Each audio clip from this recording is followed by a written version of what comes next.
ఇదిగండి మా చెట్టు మామిడికాయ బాగా ముగ్గింది.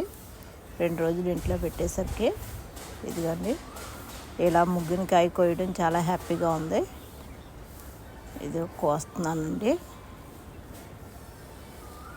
ఇదిగండి మంచి కలర్ అయితే వచ్చింది. చాలా రుచిగా కూడా ఉంది. తిని చూస్తే ఇది చాలా కలర్ వచ్చింది. చిన్న టెంక్ ఉందండి ఇందులో. తిన్నాము.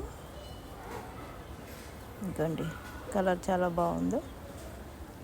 రుచి కూడా చాలా బాగుంది. చాలా హ్యాపీగా ఉంది. ఒక్క కాయ కాసినా కానీ మన మిద్దె తోటలో బకెట్లో కాసిన మామిడి పండు చాలా హ్యాపీగా ఉంది. చిన్న చెట్టు.